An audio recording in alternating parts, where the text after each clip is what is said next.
सतगुरु कबीर साहिब जी धर्मदास जी को आगे समझाते हैं कि किस प्रकार से उन्होंने शापकांत किया। और अध्या माता ने जब गायत्री को शाप दिया तो पलटकर गायत्री ने भी माता अध्या को शाप दिया और किस प्रकार से उन्होंने आगे जगत की रचना की। तो सुने। धर्मनी तुम सन कहो बखानी, भाषा ज्ञान अगम की बानी। मातु श्याप गायत्री लीन्हा, उल्टी श्याप पुनि माता दीन्हा। हम जो 5 पुरुष की जोई, पांचों की तुम माता होई। सतगुरु कबीर साहब जी कहते हैं कि धर्मदास सुनो, मैं तुम्हारे सामने अगम ज्ञान की वाणी कहता हूँ।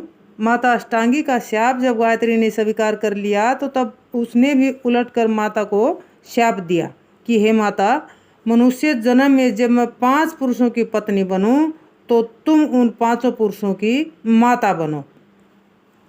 बिना पुरुष तू जनी है 12, सो जान ही सकल संसारा। दुहुन श्याप फल पायो भाई, उग्रह भयो देह धरी आई। उस समय तुम बिना पुरुष के ही पुत्र उत्पन्न करोगी और इस बात को सारा संसार जानेगा। आगे फिर द्वापर युग आने पर वे मनुष्य देह लेकर माता कुंती एवं द्रौपदी के रूप में पैदा हुई और उन दोनों ने एक दूसरे के शाप का फल पाया। जगत की रचना का विशेष वृत्तांत। यह सब दवंद बाद है गयहु, तब पुनि जग की रचना भयहु। 4 खाने रच ही निर्मायु, 84 लख योनिन भायु। सतगुरु साहिब जी कहते हैं कि यह शाप देने और उसका फल मिलने का यह झगड़ा तो समाप्त हो गया। तब फिर से जगत की रचना हुई। ब्रह्मा विष्णु महेश और अष्टांगी इन चारों ने अंडज पिंडज उष्मज और सथावर 4 खानियों को उत्पन्न किया। फिर 4 खानियों के अंतर्गत भिन्न भिन्न स्वभाव की 84 लाख योनियां उत्पन्न की। प्रथम अंडज रचो जननी, चतुर्मुख पिंडज कियो। विष्णु उष्मज रचो तब ही, रुद्र अस्था वर लियो। लिन रची जे ही खानी चारों, जीव बंधन दिन हो न लगी कृषि कारण। करण करता चिन्ह हो। पहले अष्टांगी ने अंडज यानी अंडे से उत्पन्न होने वाले जीव खाने की रचना की। चतुर्मुख ब्रह्मा ने पिंडज यानी शरीर के अंदर गर्भ से उत्पन्न होने वाले जीव खाने की रचना की। फिर विष्णु ने ऊष्मज यानी मैल पसीना पानी आदि से उत्पन्न होने वाले जीव खाने की रचना की। और फिर रुद्र यानी महेश ने सथावर यानी जड़ प्रकृति वृक्ष फूल घास बेल आदि खाने की रचना की। इस तरह से चारों खानियों को उन चारों ने रच दिया और उसमें जीव बंधन में डाल दिया। फिर पृथ्वी पर खेती होने लगी तथा समय अनुसार लोग कराण कारण और कर्ता को समझने लगे। ब्रह्मा विष्णु महेश और अष्टांगी द्वारा सृष्टि की रचना होने के कारण जीव उन्हीं को सब कुछ समझने लगे, सत्य पुरुष को भूल रहे। यह विधि चारों खानी 4 हु रची विस्तार किए। धर्मदास चित जानी, वाणी चारी उच्चार को। इस प्रकार चारों खानियों को चारों ने रचकर उनका सब और विस्तार कर दिया। इन चारों खानियों को बोलने के लिए 4 प्रकार की वाणी दी। साहिब जी कहते हैं कि हे धर्मदास, यह सब चित लगाकर अच्छी तरह से समझो। धर्मनी कहे जोरी युग पानी, तुम सतगुरु यह कहो बखानी। 4 खाने की उत्पत्ति भाऊ, भिन्न भिन्न मुहि वर्णी समझाओ। धर्मदास जी दोनों हाथ जोड़कर कहते हैं कि हे सतगुरु, आप यह वर्णन करके कहो। जिन 4 खाने की उत्पत्ति हुई उनका अलग अलग वर्णन करके मुझे सुनाओ। 84 लाख योनिन धारा, कौन योनि केतिक विस्तारा। 84 लाख योनियों की विकराल धाराएं हैं, उनमें से किस योनि का कितना विस्तार हुआ। सतगुरु कबीर वचन धर्मदास प्रति।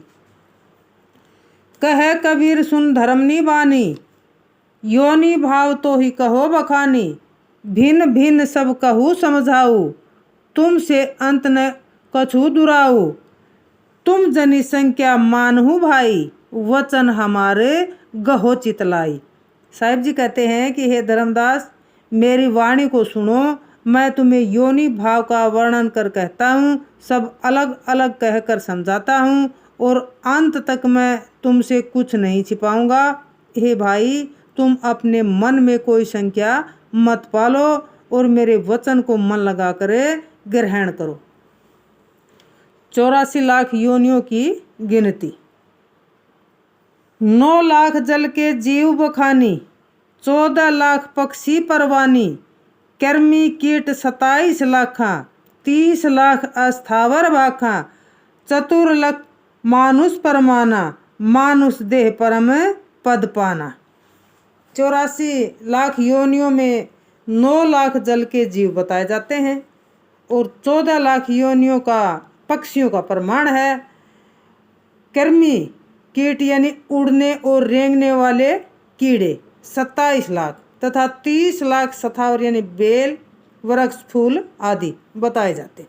4 लाख मनुष्य योनि का प्रमाण है। सब योनियों में मनुष्य देह श्रेष्ठ है, क्योंकि इसी से परम पद यानी मोक्ष को जाना जाता है। मनुष्य योनि ज्ञान विचार से युक्त एवं साधन संपन्न है। और योनि परिचय नहीं पावे, कर्म बंध भव भटका खावे। मनुष्य योनि के अलावा और कोई योनि में मोक्ष का पद, परमात्मा का ज्ञान नहीं पाया जा सकता, क्योंकि और योनि के जीव कर्म बंधन में बंधे हुए भटकते रहते हैं। मोक्ष पद जानने पाने का उनके पास साधन नहीं है। धर्मदास वचन सतगुरु साहिब प्रति। धर्मदास नायोपद शीस, यह समझाए कहो जगदीश। सकल योनि जीव एक समाना, किमी कारण नहीं इक समझाना। सो चरित्र मुहि कहो बुझाई, जाते चित सिन से मिटी जाए। धर्मदास जी सतगुरु कबीर साहिब के चरणों में शीश नवाकर कहते हैं कि हे जगत के स्वामी, मुझे यह समझा कर कहो कि सब योनियों के जीव एक समान हैं, तो फिर किस कारण से सब जीवों में एक समान ज्ञान नहीं है। जीवों का यह चरित्र आप मुझे अच्छी तरह से समझाएं, जिससे मेरे मन का भ्रम समाप्त हो जाए। सतगुरु कबीर वचन धर्मदास प्रति। सुनो धर्मनी निज अंश आभूषण, ते ही बुझाए कहो यह दूषण। 4 खानी जीव एक आही, तत्व विशेष अह सुनता ही। सो अब तुम सो कहो बखानी, सथावर एक तत्व समानी। सतगुरु कबीर साहब जी धर्मदास जी से कहते हैं कि सुनो, ज्ञान आभूषण और को धारण करने वाले तुम मेरे परम शिष्य हो। जीवों के चरित्र यानी स्वभाव की असमानता मैं तुम्हें समझा कर कहता हूँ।